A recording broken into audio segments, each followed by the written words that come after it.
పాకిస్తాన్ మాజీ ప్రధాని పీటీఐ అధినేత ఇమ్రాన్ ఖాన్ అరెస్టుకు రంగం సిద్ధమైనట్లు తెలుస్తుంది. లాహోర్లోని జమన్ పార్క్లో ఉన్న ఆయన నివాసానికి పెద్ద ఎత్తున పోలీసులు తరలివచ్చారు.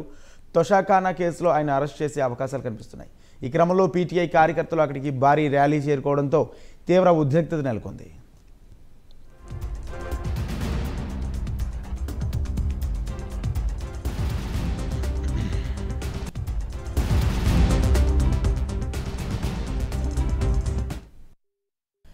ఇదిలా ఉంటే పీటీఐ నేత పాక్ మాజీ మంత్రి పబాజ్ చౌదరి ఇమ్రాన్ ఇంటి వద్దకు భారీగా చేరుకోవాలని కార్యకర్తలకు ట్విట్టర్ ద్వారా పిలుపునిచ్చారు.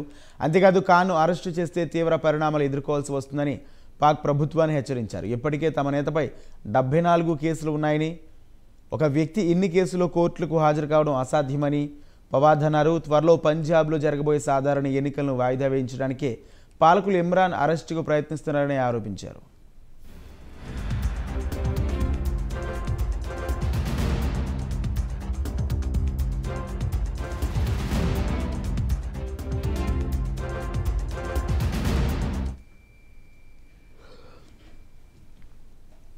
తొషాఖానా కేసులో Islamabad additional sessions judge Zafar Iqbal non bailable arrest వారెంట్ను జారీ చేశారు.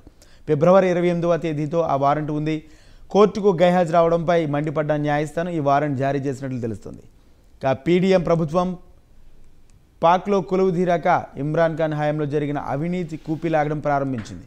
ఇందులో భాగంగా ప్రభుత్వానికి దక్కిన కానుకలను ఇమ్రాన్ ఖాన్ సొంతంగా ఉపయోగించుకున్నారని, వాటి వివరాలు లెక్కలను కూడా ఎక్కడా రికార్డులో భద్రపరచలేదని తేల్చింది. పాక్ ఎన్నికల సంఘం సైతం ఇదే విషయాన్ని నిర్ధారించింది. తొషాఖానా కేసులో ఇది ప్రాముఖ్యత దక్కించుకుంది.